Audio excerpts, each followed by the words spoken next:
Welcome to Coach Bennett's podcast, where every run has a purpose, where kindness is hardcore, where this is about running, and this is not about running, where every starting line is a finish line in disguise, where rambling still gets you where you need to be, where pineapple will never ruin your pizza, and the sodas, adult and not adult kind, are always cold, and where there is room on the starting line for everybody.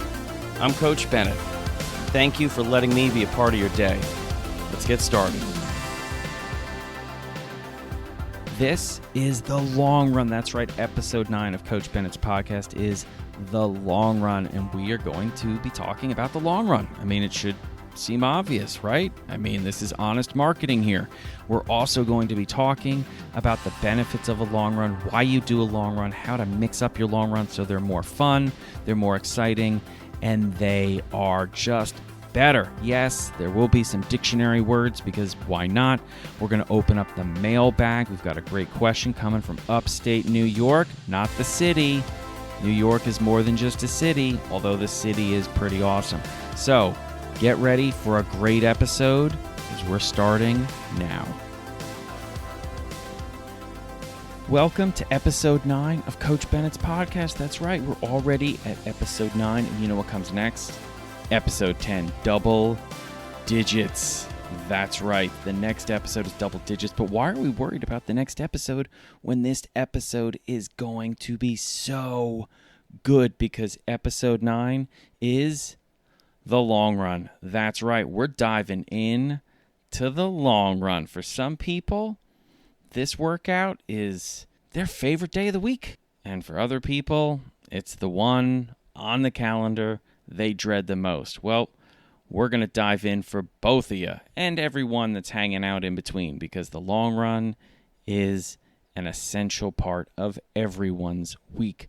We'll get into all of this a little bit later. Before we get into the long run, let's get into a little bit about what's been going on since I talked to you last, which was Embrace Your Weaknesses, episode 8, which came out 1 week ago, and a lot's actually gone on. If you listen to Coach Bennett's Talking, that podcast, you know that Tammy and I achieved the Barbenheimer, not on the same day, but we did see Barbie, we did see Oppenheimer.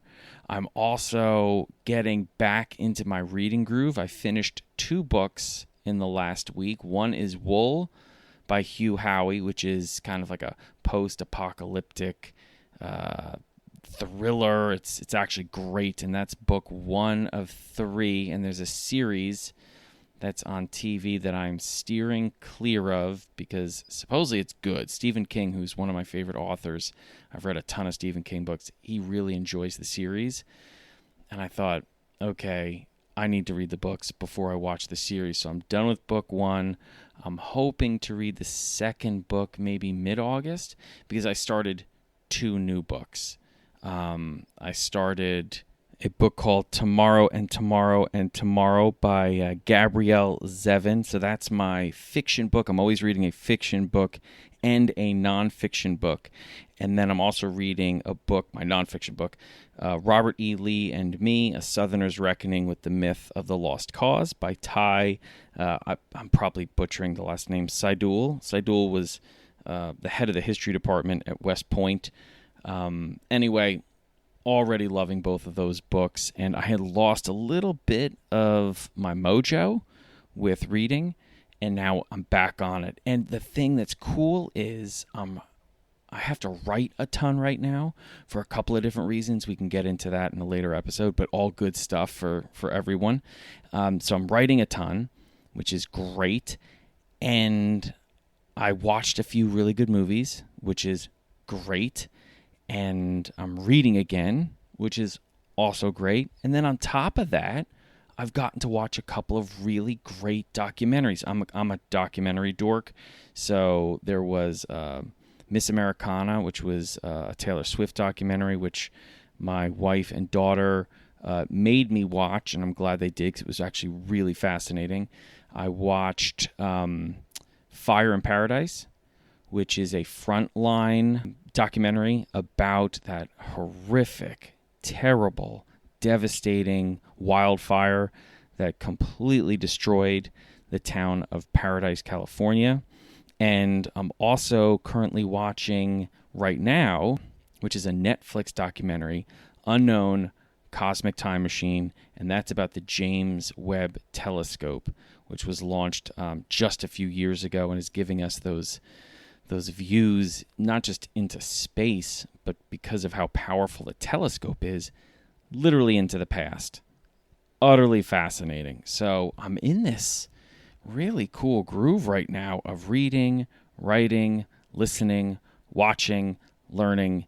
Super awesome. And I've strung together a couple of very nice runs. It's fascinating how I think all of these things kind of work together and feed off each other and feed into each other. You know, I think sometimes, when one thing kind of falls apart, it leads to a couple of other things falling apart, which makes sense. I mean, if nothing else, we're machines. And if we have things that when times are going well, all of those things tend to work together really well. And then when one thing falls apart, it's not too long after that you suddenly see other stresses pop up, other failures with the machinery. And it could be something as simple as a couple of bad nights of sleep, a couple of days of stress. It could be a couple of days where you miss running and it's not your fault. And there could be a couple of days where you miss that outlet of running and it's because you were maybe lazy or making up excuses to not do it. It doesn't really matter, but it can really set things off in a not too great way. The lesson, though, there's two parts to it. Understanding that sometimes these simplest negative changes, these very minor setbacks or stumbles can cause other setbacks, other stumbles, other negative things to occur. But what you have to realize is, again, the pendulum swings both ways. So sometimes the smallest little positive change or step forward or stride ahead can lead to another step forward, another stride ahead, another positive outcome. I tell runners all the time, it can feel like you're on this endless losing streak, but it just takes one win to break a losing streak and start a winning streak. And it doesn't have to be a big, kick-ass, badass win. It can just be a small, itsy-bitsy, teeny-weeny win. A win is a win. So it's just something to think about. And I think somewhere in there, if I actually was writing in a journal more than I am, I could probably trace it back to one small thing. Like, you know what? I made a point to get up early and read a little bit. And that led me to reading a little bit before I went to bed because the reading was so good in the morning, I wanted to get back in the book. So rather than screwing around on my phone and doing something mindless and stupid, which sometimes, by the way, is awesome and needed, but instead of doing that too much, I thought, you know what, I want to get back in the book. And that led me to finishing the book, which brought a lot of excitement because now I get to start a new book. And now my mind is working and it's starting to get a little bit stronger. And I'm suddenly thinking, you know what, I'd like to watch that documentary on Netflix that I've been seeing about the telescope, and how cool is that? And suddenly you're inspired by these people that have passion and drive and brilliance, and now you're in front of your computer and you're writing. So, just don't overlook the little steps of greatness that you take every day, because sometimes when you ignore them, that's when you fail to realize that you've been moving ahead. Yeah, maybe it's small steps, little strides, but it's still progression. And when we ignore it, we don't get to take advantage of that movement. We don't celebrate that movement, which means we're not inspired by what we've done. We're not motivated by what we've done. And that's where we can kind of get lost. That's where we can kind of atrophy. So anyway, that's my long-winded way of saying don't overlook even the smallest little gains, the tiniest little wins, the most infinitesimal proofs of progression, because they matter and they add up. Okay? Great. All right. Well, guess what? It's time to get in to the long run. And I think the best place to start is at the very, very beginning. Okay? You're starting running for the first time, or you're starting over again. okay? Do you need to do a run specifically targeted with the purpose of running way longer or significantly longer than most of your other runs? When you first start, no, you don't. I think the most important thing is to just run, to get out the door consistently, to keep ending runs knowing you could have gone further, you could have gone faster, and you want to run again.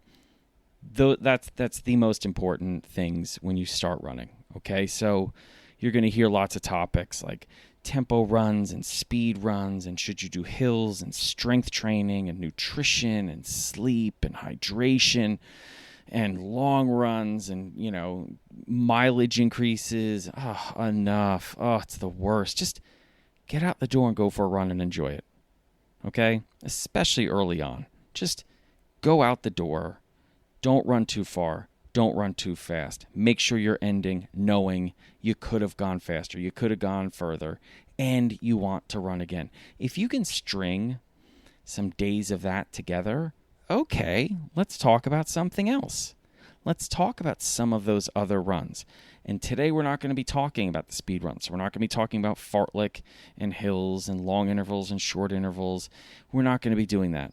We're talking just about the long run, why you do long runs, what you can accomplish on long runs, what the physical and mindful benefits are on a long run, how you can mix up long runs to make them more enjoyable. Because here's a little, undercurrent of this entire conversation today is long runs are not supposed to suck. Long runs are not supposed to be boring. And long runs are not supposed to be unbelievably impossible, hard, difficult, struggle fests. That doesn't mean they're going to always be easy. The point is they're not always supposed to be hard. And that is a rule for all the other runs, all of your speed runs, all of your recovery runs. It doesn't mean they're going to be easy all the time, no matter how poetic my words are, no matter how beautiful the weather is, no matter how great you slept the night before. Sometimes runs are just hard. Sometimes they're meant to be hard. And it's the same with a long run. So now that we've got a lot of the waivers out of the way, let's talk a little bit about why you do a long run. Well, if we start with some of those other runs you do, and we'll start with the runs you do the most, easy runs or recovery runs. If you think about the distance or the duration of those, they all are around the same distance. They are all around the same duration. And let's just pretend you're running 5 days a week, okay? And you can make this work in your head if you're running 7 days a week, because a lot of people run 7 days a week. Or maybe you're only running 3 days a week. And guess what? A lot of people only run 3 days a week. It's fine. I'm just going to pick one in the middle. We're running 5 days a week, which means you probably, if let's say you're training for something or you're pretty active or you just like to have diversity in your runs, you're looking at 2 recovery runs, maybe 3, a speed run, and a long run, okay? That would be probably the most common breakdown of a week. 3 recovery runs, 1 speed run, and a long run. And again, we're not going to be talking about that speed run today. We will be talking about the speed run soon, though. But why do a long run? What is the purpose of having, let's just say your recovery runs are around 30 minutes long or around 5K long? Why have a 10K at the end of the week? Why have a 60-minute run or a 45 or 50-minute run when most of your runs are 30? Why have this leap of distance or duration? That's a great question. And I think more runners should ask that question when they're starting, as opposed to just taking as the default answer, that's just the way things are. So here's a little ramble before we get into the answer of why we're doing a long run. It is your job to ask questions about what you're doing. It's very easy to just say, well, here's the plan, and whether it's an app or it's a PDF or whether it's in a magazine or you're paying someone online to send you a plan, here's your breakdown. And just say, well, somebody smarter or more experienced than me gave me this plan, so I'm just going to take what they say and not ask questions. It's okay to ask questions. In fact, you will be a better runner if you know why you're running the runs you're running. So don't be afraid to ask, why do we have to do long runs? It's a great question. And it's not that complicated of an answer. It's a big answer, but it's not complicated. And any coach that is a good coach will not hesitate to tell you why they're making you do something, why you are running the run you're running, or why you're not running a different kind of run. Part of a coach's job is to teach, to share wisdom, not to, hide the wisdom or act like they're, frickin' Gollum with the ring. It's my precious. Like, chill out. Just, your athletes will be better if you tell them why. And if you're an athlete, give the coach the opportunity to explain why they're doing what they're doing. Oh, guess what? There's a possibility they don't know why. And I think most coaches that say, just shut up and run, they have no idea what they're talking about, which is why they don't want you to ask questions. And that's actually good to find out too, because you then want to start your next run and just keep going and not come back to that coach. Okay? So let's get into why we have long runs each week for the most part. Okay? I'm going to start with my personal favorite, because there are a lot of different ways we can do this podcast today. And I can put it in maybe, Family Feud style, what, the crowd as a whole probably assumes or believes are the most important reasons to do a long run. I'm just going to tell you kind of in a random order, but I'm going to start with my personal most important reason for why we do long runs, the challenge. We do the long run for the challenge. For the simple fact that during the week, those easy runs, those recovery runs, those are confidence boosters, right? But you're already confident going in. You shouldn't be heading into an easy run wondering, can I do this? Am I strong enough to do this? That is not a normal conversation to have about an easy run. If it is, you're probably either very low on confidence in your own abilities, or you're asking yourself to do too much for a recovery run or an easy run. You should not be starting an easy run or a recovery run wondering, can I do this? That's not the purpose of a recovery run. But there are elements in a long run where you're thinking, can I handle this? And maybe not, can I finish it?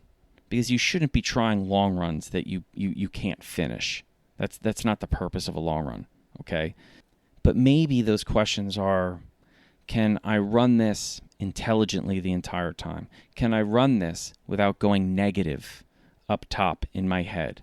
Can I run this at the right effort initially, early, so I'm setting myself up for success in the middle, and by running the middle the correct way with the correct effort, I can set myself up for success at the end.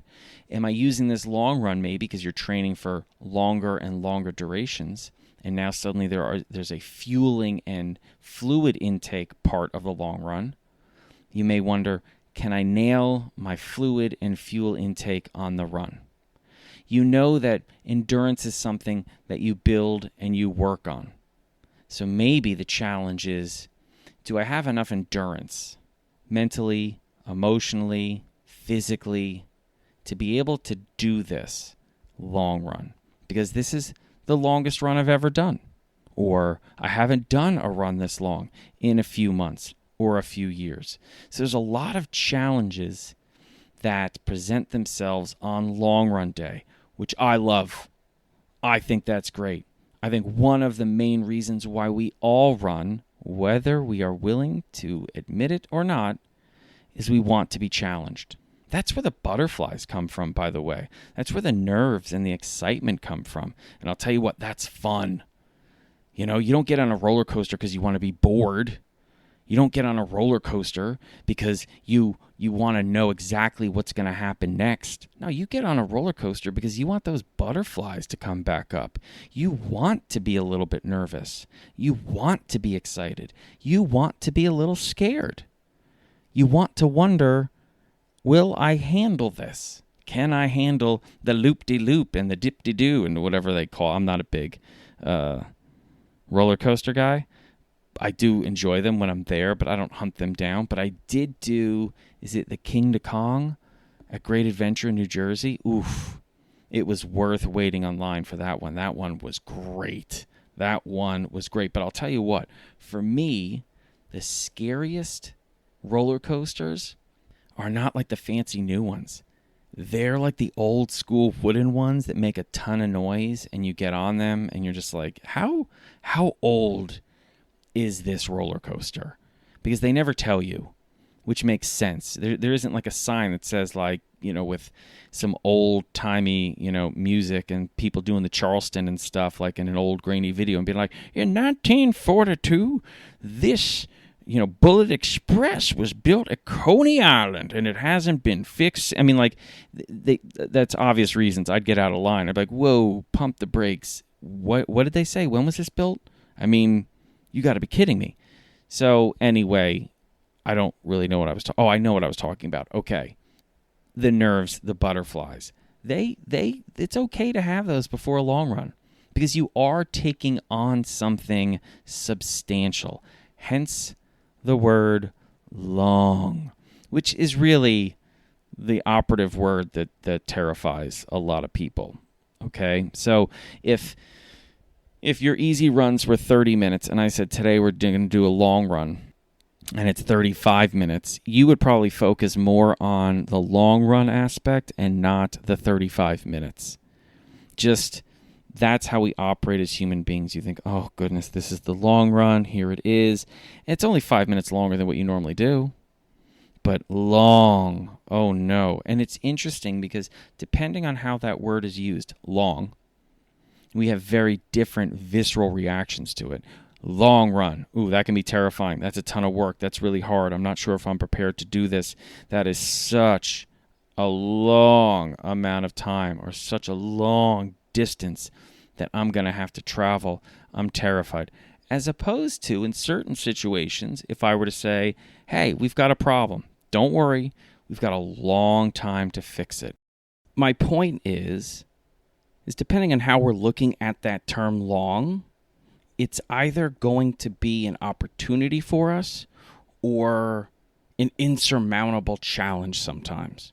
And rather than it looking as an insurmountable challenge, let's look at it as an opportunity for a great challenge, an opportunity to be challenged in order to get better. So, challenge, okay?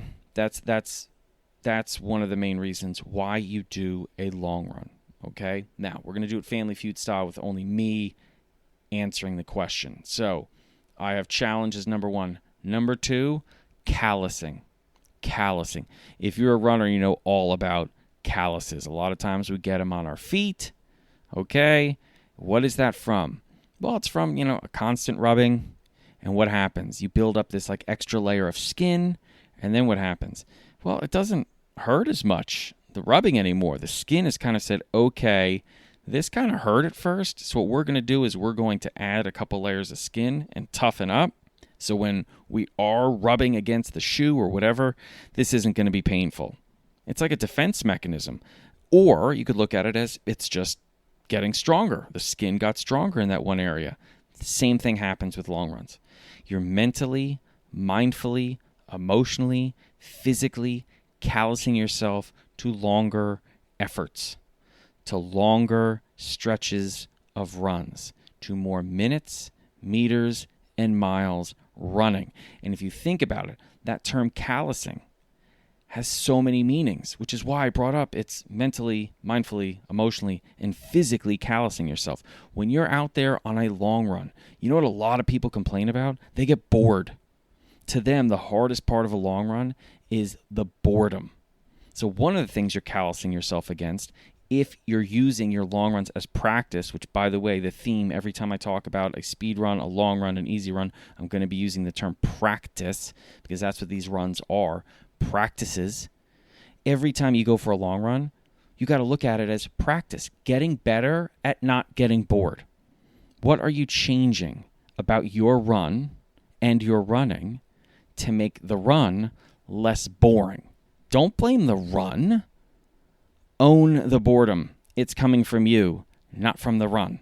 So what are you doing every time you go for a long run to make it less boring? Because if you can work on that and go from, oh, I did a 35-minute run, it was so boring, and then the next week you're doing 40, but you're taking steps to make it less boring. Maybe it's where you're running, maybe it's who you're running with, maybe it's what you're listening to, and suddenly it's less boring, and now you went 40 minutes, and it was less boring than the 35-minute run. You went further and had more fun. You went longer, and it was less boring.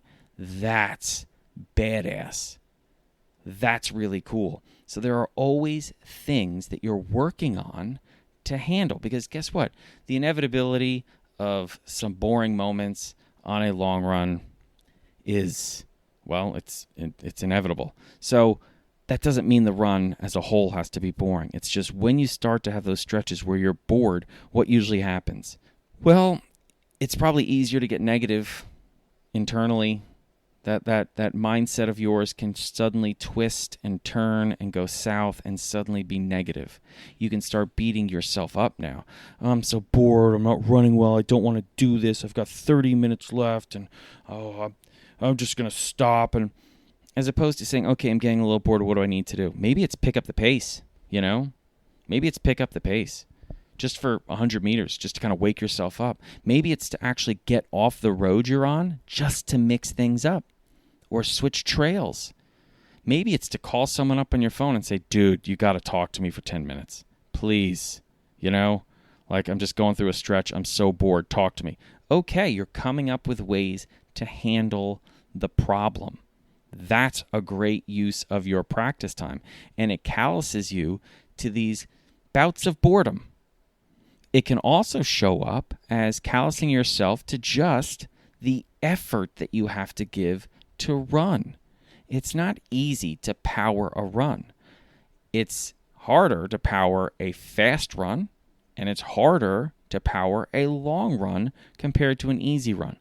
So remember, that easy run is building you a certain amount of endurance and a certain amount of callousing, but you're not going to get the callousing you need to go longer distances or durations unless you're going longer distances or durations. So that's what you're working on. Can I handle the effort? And what you're going to find is by doing these things on a long run, you're building endurance. I used that word a little while ago. It's an awesome word. Okay? Now if you look up endurance, there's a couple of different definitions for endurance. And if you've run with me before, I open up my dictionary a lot. And I got a lot of feedback, actually, when I opened it up for endurance, because a lot of people didn't know what the different definitions were for endurance. And there are different definitions, because the word endurance can take a couple of different forms. Okay? So you can look at endurance as an adjective, all right? And endurance as an adjective, like an endurance race. Well, the definition makes sense. It's relating to a race or other sporting event that takes place over a long distance or otherwise demands great physical stamina. That's an awesome definition. A lot of people don't think like, oh yeah, I didn't realize that endurance is also an adjective. Endurance is also a noun, though. And as a noun, it's defined as the power of enduring a difficult situation without giving way. That's a pretty cool definition, right? I mean, I got to admit, I'm a little bit more partial to the noun version than the adjective. But if you've run with me before, you know I'm a verbs guy.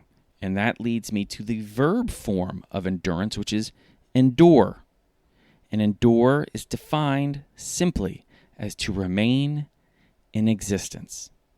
And to me, the long run especially, but running as a whole, that's what this is all about. Running reminds us that we exist. And it reminds us that we can power ourselves, that we can move forward, we can progress, and it helps us build that very thing, that ability to remain in existence that we're proving by running. We're building our ability to endure with every run, but never more so than when we do a long run. We are proving that we can remain in existence, that we are alive and we are vital. That's what is so powerful about a long run, is you are building endurance. And you are building endurance by enduring, by remaining in existence. And you are proving that you are remaining in existence by doing something that is so fundamentally alive. It is a full body and mind experience to go for a run. That's what you're doing. So the next time you see a long run on the calendar, look at it as a couple things. Look at it as practice. Look at it as your ability to work on callousing yourself emotionally, mindfully, physically, mentally. Look at it as a challenge, a fun, exciting challenge that brings, maybe some butterflies, but always in a positive way. It's energy, those butterflies, okay? It takes energy to power up those butterflies. But just remember, sometimes it can be misplaced excitement, and it can turn into fears that we don't need to have. We should look at it as being excited to take on a challenge.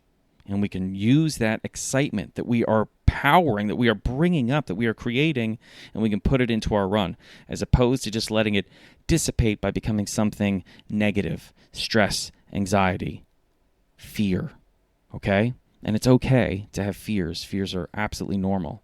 It's just making sure that you are powering it and taking advantage of it in the right way.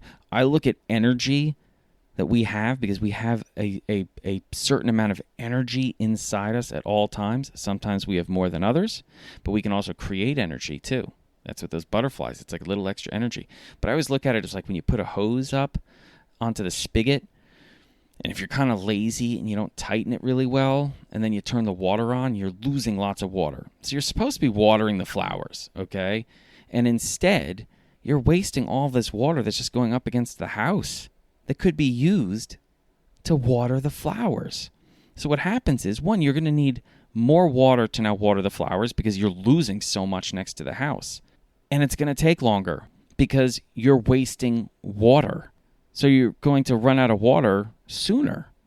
So if you think of this from like an energy standpoint, if you're taking advantage of the little things and you're thinking about it, and you're tightening that spigot and you're realizing this is a challenge I want to take, I can handle this. I have the power to get through this long run. And if I need to, I have the power to slow down. And if I need to, I have the power to cut it off. And if I need to, I have the power to be a good teammate to myself and a better coach to myself and a good friend to myself. I have the power to do these things. And these butterflies are a sign that I'm nervous, and that's okay because being nervous means I care, and those butterflies mean I'm excited. I'm excited to take on this challenge. That's a great mentality to go in. That means you're channeling all of your energy in a positive way towards this run, as opposed to allowing doubts and fears and anxiety and stress to just cloud what really all this is just you're going for a fun, longer run. You're just playing running. That's all it is, for a little bit longer than you normally do. So think of it, your long runs, in these ways. And make sure you're including that term endurance, but not limiting it to like this kind of running nerd idea of like, well, I'm building endurance and it's my mitochondria and they're the powerhouses of the cell. And I'll get into the mitochondria. Don't worry about it. The mitochondria are badass. I'm not ripping on mitochondria, okay? What I'm saying is, if we get too technical about it and we don't allow the human side to why you're doing a long run, I don't think it's as much fun and you're not going to get as much out of it. And you should get as much out of your runs as you possibly can, especially a long run, because the commitment is a big one, okay? It's really the only time of the week that I hear runners talking about, I need to get to bed early, and we're going to get up early to do this, and I got to figure out my meals. People will wing speed runs. Most people wing their easy runs. But long runs, woo-wee, Capitalize L-O-N-G, capitalize R-U-N, long run. It's circled on my calendar. I'm going to wake up early. I'm going to carbo load. Whoa, okay, fine. If it's that big of a deal, then it should also be that much fun, as far as I'm concerned. Here, I'll tell you, when I went back and I was coaching in New Jersey, I guess it was my second summer back coaching high school. I knew from having run high school cross country that in the summer the hardest day was long run day because we didn't have practice. So you were on your own, and I lived near the beach, and I liked going to the beach, and the idea of running in the morning instead of going to the beach in the morning was insane. So I went to the beach, and then you're hanging out at the beach all day long, in the sun, in the ocean, having a good time. And guess what? Around 5 p.m., when you leave the beach, you're now pretty tired. So the idea of doing a long run is just as insane as it was to try to think about doing it in the morning, which meant I didn't do it. So I missed long runs every single week in high school. I just didn't do them. I guess I didn't miss them. I just chose not to do them. So when I was coaching, I thought, how do I get the kids on my team to do a long run? Because if I can get them to consistently do long runs every single week, they're going to be so much better. But in order for them to do the long run every single week, there has to be something that inspires them or motivates them to show up. And it can't be like, we're going to have practice every Sunday, because we were already meeting. And I didn't want this to feel like an obligatory thing. I wanted it to be we're going to choose to come. So what I did was I said, okay, every Sunday we're going to meet and we're going to get some music. I'm going to put some music out there. I'm going to get some watermelons. We'll get some Gatorade. I spoke with another coach that I was friends with that was coaching down the street from us, right near a park, and he said, yeah, this is great. Let's do it. So he was all in, which was fantastic, which meant now there's another team. He did the same thing, told the athletes on his team they should come out, and we'll put groups together. So now you're running with some different people. More importantly, you're just running with other people. A long run is tough, period. It can be really tough when you're alone. I think even if you like running alone, it's good to mix it up and occasionally run with some people. I also think that if you only run with people on long runs, it's good to sometimes mix things up and maybe only run alone for a couple of them, because you're working on different things. But anyway, we can save that for another one or a mailbag or something like that. The point is, what happened was we had a pocket of maybe 25, 30 kids that were showing up on Sundays at 8 in the morning. We put them in groups based on their fitness, so you're running with people of the same fitness level of you, so you can be talking and having fun and laughing and arguing, and you don't feel like you're racing, which is super important. And when you come back, we're going to have bagels, we're going to have watermelon, we're going to have some drinks, and we're going to have some music, and you can just chill out and BS then for 10 minutes, 20 minutes, 30 minutes, 40 minutes, whatever you want, because we'll have the fuel and we'll have the fluid, and you can relax. And it's summertime, and your run's done, and it's 9 or 9:30 or 10. How cool is that? Now you can go to the beach, and at 5 p.m. when you're thinking, oh, geez, I got to do my long run. No, I do not, because I already had it done. And what happened was, within 2 years, we were getting 250 kids from all over New Jersey and New York. And when you factored in the parents that started to run at the same time, and the college kids that were coming back, we were getting sometimes 300 plus people to come to these morning long runs. Why? Well, because we set it up to be as easy and as fun as possible. And guess what? All the benefits I told you about, the challenge, the callousing, the endurance, you got to take all of that home with you too, while you're having fun, running with a group, talking and laughing on a Sunday morning. It should be no surprise that the teams started getting better and better and better. Not just our teams, but the teams of everyone that was showing up. Everyone got better. How cool is that? So, anyway, the answer is really cool. If you didn't answer out loud, which you're under no obligation to answer out loud to my rhetorical questions, but if you did, you're correct. The answer is very cool. And the betterment wasn't overnight. It wasn't, from the beginning of the run to the end of the run, there were these massive leaps forward, but there was progression, okay? There was progression, which leads me to another definition before we get into a few ways that you can mix up your long run. Progress, okay? The first definition of progress is it's basically a parade, like a parade of royals. We're not going to focus on that one. Think of, a lot of carriages and horses and, dudes with like helmets with like plumes on them and lots of flowers and, lords and ladies and stuff like that. But we're not going to focus on that because that really has nothing to do with what we're talking about. But let's be honest, a progression of that would be really cool to just go by your street, or just, by your house. I mean, I don't know if I'm going to walk all the way to the sidewalk and cheer for this. I may ask a few people, like, what is this? This is, and some people would go, it's a progression. I'm like, you're right, it is. But you know what? I would then tell them, let's talk about some of the other definitions of progression. And they go, can I just watch this parade? And I'm like, not really. I want to talk to you about this. One of the definitions for progression is gradual betterment. But now let's break down what gradual betterment means. And let's start with gradual. Gradual means moving, changing, or developing by fine or often imperceptible degrees. Oh, let me say that again.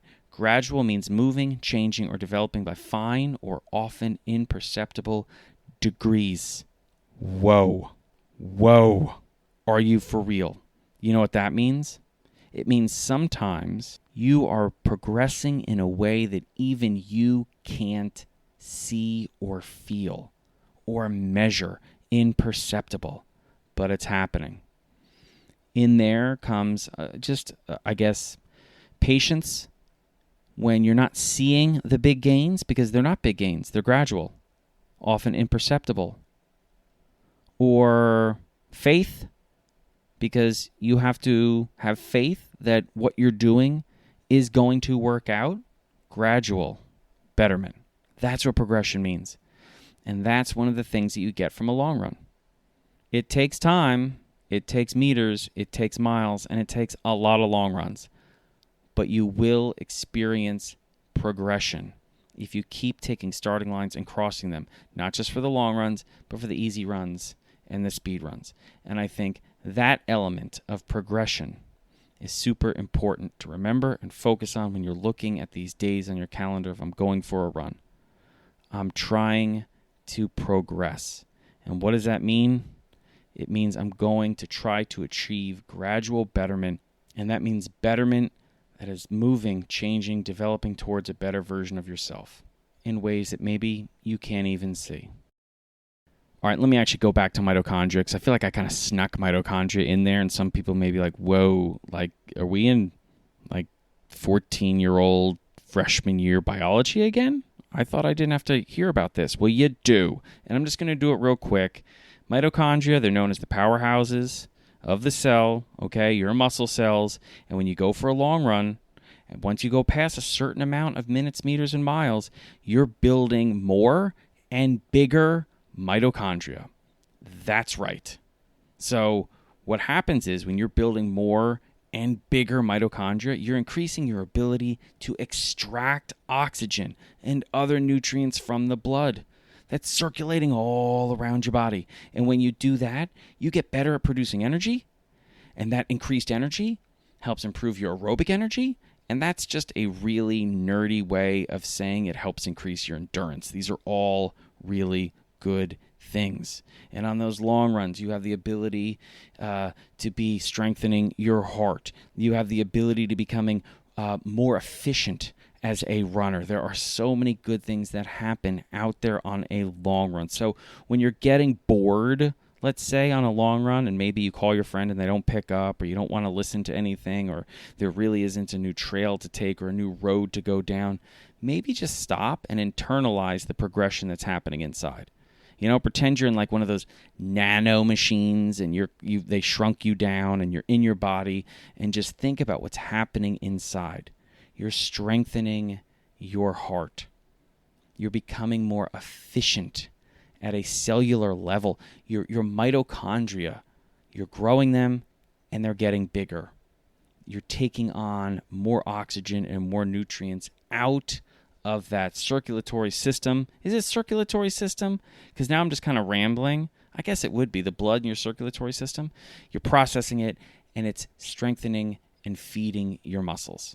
That's pretty badass what's going on, if you ask me, all right? Now, let's talk a little bit, because we got to do the mailbag and some other stuff. Let's just talk. I'm just going to give you a couple ways that you can make long runs a little more fun. Okay, and I'm going to start with one. It seems like the opposite of fun, but I've done it when I haven't wanted to do a long run, and that's do laps. Not on a track. I've talked about why you shouldn't do long runs on a track. I'm just going to do it real quick and tell you why, so that you don't send me emails and letters about why you shouldn't do a long run on a track. I'm just going to tell you right now. If you're running the same direction on a track, which is counterclockwise, okay, and you're running on the inside lanes, just remember that every lap you do, half of that lap is on a turn, which means there's some uneven amount of stress being put on that inside leg, which means, IT band, hip, things like that. But let's say you go for a 6K long run, okay? 3,000 meters of that run is on a turn. If you go for an 8K, 4,000 meters is on a turn. If you're doing a 10K, yes, this is simple math. I'm just dividing by 2. 5,000 meters is on a turn, and you're on the inside lane. So I'm just going to skip to something else. If you can't, if you have to do your runs on a track for whatever reason, this is the solve. Make sure you're changing directions every couple of laps, and make sure you're running in the outside lanes. And if you have access to the infield, run around the infield a little bit and do some figure eights or do some just crosses around the field. But if you can stay in those outside lanes and change directions, that'll alleviate some of the stress that's occurring because you're running on turns. Just remember, the outside lanes, half of it's still on a turn. It's just not a severe turn as the inside lane, okay? All right, let's get to the long run and figure out some cool ways to make it fun. The most obvious way is to run with people. That's usually a lot of fun. Of course, you have to have running buddies that you enjoy running with, because if you're running with people you don't enjoy running with, then you're just making your long run even worse. So another way to make your long runs fun is to run with no one. And look at it as the challenge of, I'm going to run solo. Now, music can be a huge help. Make sure you're planning your playlist, because music is an assistant coach, whether you realize it or not. And not all assistant coaches are good assistant coaches. So if you have an assistant coach that is, your music, I'm talking about your music now. So if you have assistant coach music and they're playing the wrong kind of songs at the wrong time, or the right kind of songs at the wrong time, then it could potentially screw up your long run. So if you're starting out with really crazy psych-up music that gets you so fired up early in a long run, odds are you're going to be expending a lot of energy and potentially running too fast at the beginning of a run. Like I said earlier, a long run, actually, when you run long, you have more time to fix problems, but you also have more time to have problems. So there are easy things not to do, like don't have the wrong music, right? That seems like an easy one. Okay. Make sure you're not running too hard, especially early. Be overly conservative at the beginning of a long run. You can work things out and pick things up as you move on. But as a general rule, your long run, for the most part, should be a little bit slower than your recovery runs, right? Because you're running longer. So if you normally run 5K and now you're doing a 10K, don't expect that your pace should be the same. It should be a little bit slower. That doesn't mean you're weaker. It doesn't mean you're soft. It means you ran a long run the right way, okay? And one thing you can do, though, is to mix things up in a long run. Like I said, this is to be fun. It doesn't have to be the same pace every single split. Every single K doesn't need to be the same. You can throw in a few little somethings in there. If you've done long runs with me, you know I do that. I'll throw in a little bit of a fartlek or a little bit of a push. Why? Well, one, just to wake you up. I mean, that's the most obvious one. I just want to wake you up. 2, it's good to run a little bit quicker, because sometimes our form can just get sloppy when we run long. We can just kind of hunch over and be like Eeyore. You don't want to run like Eeyore, okay? Eeyore's got terrible form. So by throwing in a little something, well, it just wakes you up, and when we run fast, our form is usually better, okay? The slower we run, the harder it is to maintain really good form. Different terrain is a lot of fun because it mixes it up. Our mentality changes. Like if you're running on road for 20 minutes in a row and then you go over to trail, things change. Pay attention next time. You'll realize your mood changes, the tone of your conversation in your head changes, the way you're looking at things changes. Now you're on the lookout for roots and rocks. It's just a different vibe altogether.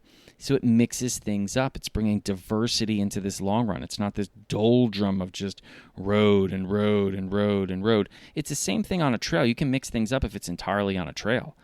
You can take single track trails. You can go downhill. You can go uphill. It's the same thing on roads. You can take side roads. You can take main roads. You can go uphill. You can go downhill. You can go through little developments. So you can always be mixing things up. The other thing I want to bring up with the long run, and it's not just for hot weather or humid weather. It can be for cold weather too. Make sure you have access to fluids. Make sure you have access, if need be, to fuel, depending on how long your run is. One thing that I like to do is I like to make sure if I'm on a run, I'm passing bathrooms or water fountains. It doesn't mean I always have to stop and use them, but it really does help knowing, if need be, I have access to them. And sometimes I will use them simply to break up the run. So I'm in a little bit of a longer stretch, and I go, there's a water fountain coming up in about a mile. So in X number of minutes, I'm going to stop no matter what and just splash my face. Splashing your face with water and taking a sip of water and all together taking a 15 or 20 second break, that does not screw up the run at all. You don't lose fitness from that, okay? So this is one of those things that you can do to kind of break up your long run, okay? The other thing is, just because you're running longer or you have a friend that's running longer than you are, it doesn't mean you can't do a long run together. You can come in and say, I'm going to do the last 10K of your 20K with you, or the first 10K of your 20K, depending on your fitness and their fitness, if it works out. You could do the middle portion of somebody's long run with them. It'll benefit them, and it'll benefit you. Don't assume just because your long run is shorter than someone else's that you can't run together. Why can't you? Just have their long run blanket yours, or your long run blanket their shorter run. This way, you're both giving each other another teammate to help on the long run, okay? That's just another great way to have some fun on a long run. Travel, that's another one. If you have access to a car or a bus or a train, mix it up and go somewhere new. Explore on your long run. Let your long run be an opportunity to explore and go on a little bit of an adventure.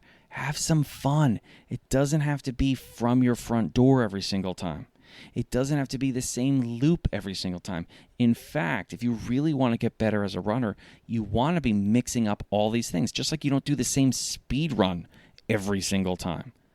You should be mixing up the location of your long runs, just like you're going to be mixing up the duration and distance of your long runs. It's not the same long run distance or duration every single week. At least I hope it's not. You want to be mixing things up.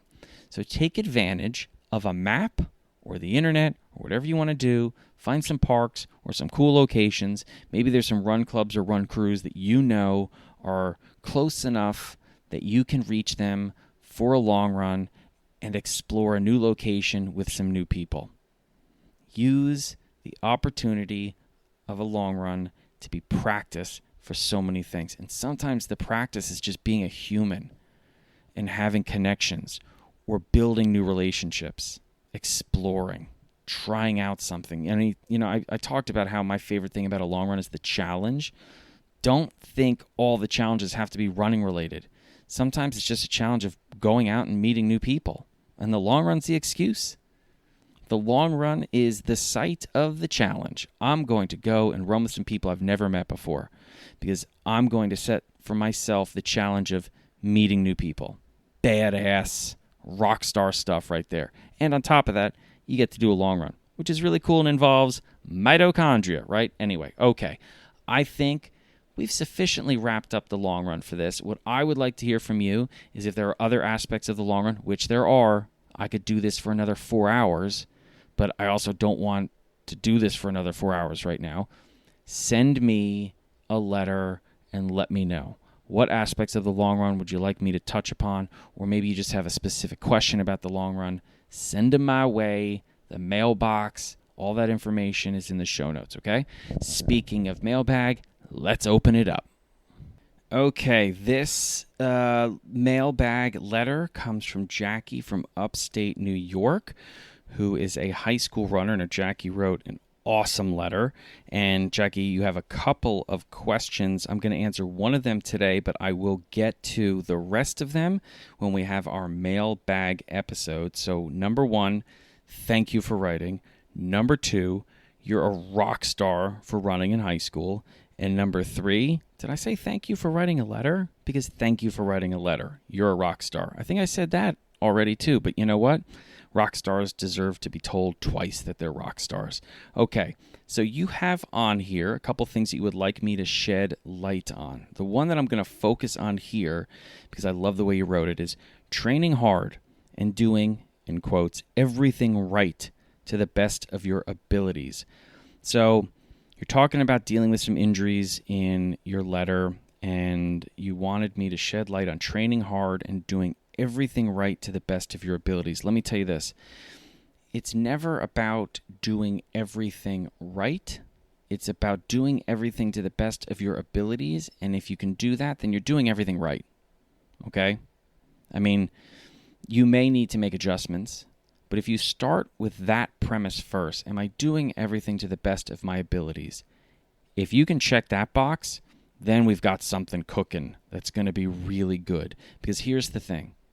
You can do all the right things, but not to the best of your abilities, and you're not going to get very far. And it's much harder to coach someone who may be willing to do all of the things, but not do them to the best of their abilities. They'll half-ass the work, which is not what a coach wants to see. And I'll tell you what, it's not what an athlete in the long run is going to be proud of. Now, if you have an athlete that's doing things to the best of their abilities, even if it's not the right stuff, from a coaching perspective, we can work with that much easier. Because now all it is saying, okay, let's focus on the right things at the right time.